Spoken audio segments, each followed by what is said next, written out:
I once had a patient wake up after surgery telling me they saw their whole life flash past their eyes. They told me they literally felt like a whole new person. They had fallen to sleep with profound depression and woke up with a dramatic change in self-representation, even though this surgery was just a minor ankle surgery. No one had told them that they were going to be in a deep medical coma under anesthesia, no matter how small that surgery was.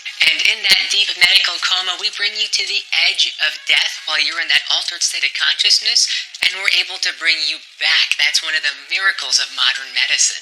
I'm Dr. Anthony Cave, a Stanford and Harvard-trained anesthesiologist and integrative medicine specialist. And I'm going to share with you how we descend into those depths of anesthesia so your body can safely tolerate surgery, and how we bring you out of it. And as an added bonus, I'm going to share what happens in between those two, where in the depths of your subconscious, some profound healing can take place. The first step of anesthesia is literally to approach death so that your body can be in a place where it can tolerate the surgery, because if your body isn't fully anesthetized and fully put to sleep, it could kick or scream or hurt yourself or others around you. It's why we use medications like the classic white medication propofol here, and sometimes other medications like midazolam here, a powerful benzodiazepine. And we also use anesthesia gas and all sorts of other IV medications to help your body safely go through the surgery process. Your body has to be so deep under anesthesia and sometimes even paralyzed to let us do what we need to do to it, such as place this type of metal in your mouth to place a breathing tube to breathe for you while you're having surgery. The problem is that we can't just turn off the nerves in your brain without turning off the nerves everywhere else in your body, and that's why the nerves in your heart can be turned off, and that's the main toxicity of anesthesia, literally turning off the nerves in your heart and causing someone to potentially go into cardiac arrest. So anesthesia is really the ultimate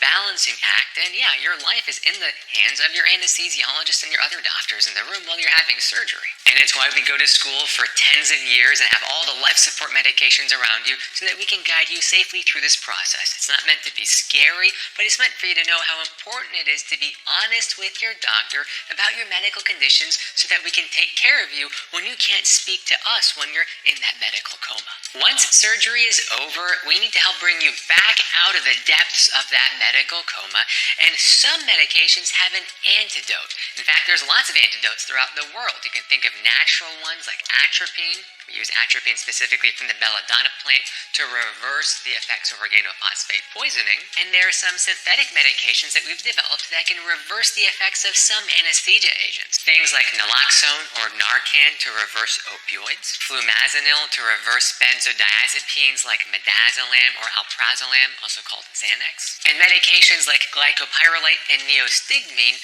to reverse some muscle relaxants or paralyzing agents so that you can use your muscles again. You don't want to regain consciousness before your muscles are back online, otherwise it can be a terrifying feeling to not be able to move in your own body. However, most anesthesia medications that turn your mind off don't have reversal agents. I'm talking things like propofol and the anesthesia gases that you inhale that make their way to your brain from your lungs to your bloodstream, ultimately to your brainstem and brain. Those medications need to be either exhaled out in the case of anesthesia gases, and as you exhale them out, they equilibrize with the levels in your brain, and your brain levels slowly decrease as you continue to exhale them. And other medications like the white stuff propofol or ketamine have to go through your liver or kidneys to be metabolized and ultimately excreted from your body. And once they come out of your body, the levels in your brain also equilibrate to a lower level so that you slowly regain normal consciousness. Unfortunately, we don't have any medications that can rush that process. It needs to happen on its own. There are some folks who will use IV caffeine, sometimes in pediatric patients like very young infants, but that's not a particularly effective reversal for the altered state of consciousness that anesthesia puts you in. There are some factors that determine who wakes up faster or slower from anesthesia. Some things like the melanocortin-1 gene that might dictate who has red hair. There are some mild effects that are noted in folks with red hair who are more resistant to anesthesia, perhaps because they are faster at metabolizing it so that they wake up faster or need higher doses. There are also other genes that likely influence our metabolism of certain anesthetics. We know a very small number of them, but there's likely hundreds, if not thousands more that we have not yet discovered. And it also depends on what medications and drugs your brain has seen, because some medications or drugs can increase your metabolism or increase your resistance to certain anesthetic agents. And if you've been exposed to those drugs or substances, then you might need more anesthesia to stay asleep, and you might wake up faster from a given dose of anesthesia.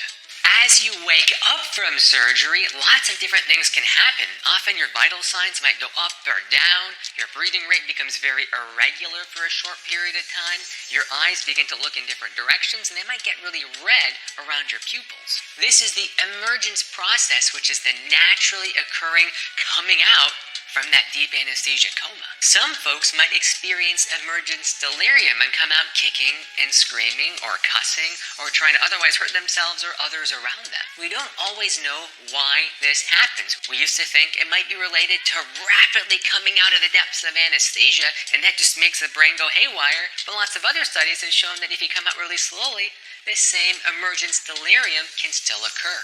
Another big contributor is our mental health and how we fall asleep.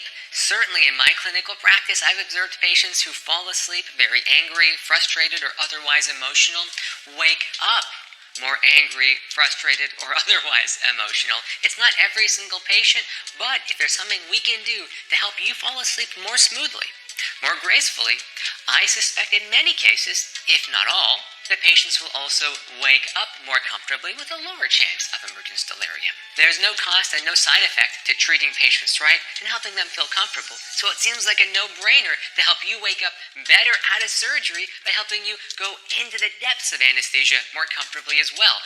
But what do you think? Let me know in the comments below if you have ever fallen asleep feeling very anxious or emotional, and whether you think that impacted how your surgery went or how you woke up. And as always, if you're learning something new, please hit that like button and share what you're learning with your loved ones. And now for the most curious part of what happens in between plunging into the depths of anesthesia and emerging from them on the other side. The hidden subconscious between these two parts of surgery is mysterious, because we used to think that patients were just brain dead and had no idea what was going on.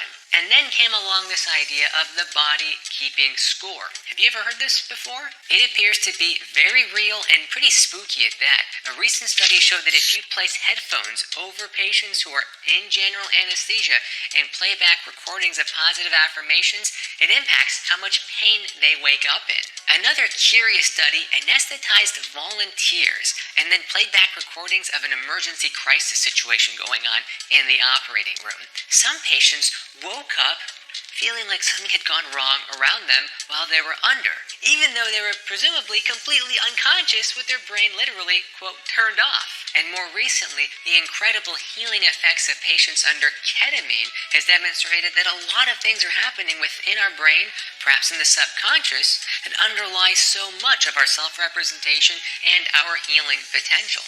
It's one of the reasons I started a ketamine healing practice, to help patients harness that healing potential that can happen in our subconscious as unlocked by some of these altered states of consciousness like anesthesia. But what's even more fascinating is that it's not just restricted to chemically induced altered states of consciousness, but even non-medically induced ones, like when you're sleeping at night and dreaming, or in deep meditative states. Whether it's surgery or sleeping at night, when we allow something to happen to our body and we surrender to the experience, some healing can happen in there, even though we cannot fully explain it with modern medical science yet today. And instead of ignoring or avoiding this curiosity, perhaps we should embrace it and ask more questions about what our true healing potential is, even if we're not fully conscious when that healing is happening. You can learn about my healing practice in San Francisco by visiting claris-health.com, linked in the description below, and be sure to hit that like button and share what you learned with others so that they can also advocate to receive the best possible healthcare. And let me know in the comments what you want to learn about in our next video. Remember, you have more power over your health than you've probably ever been told.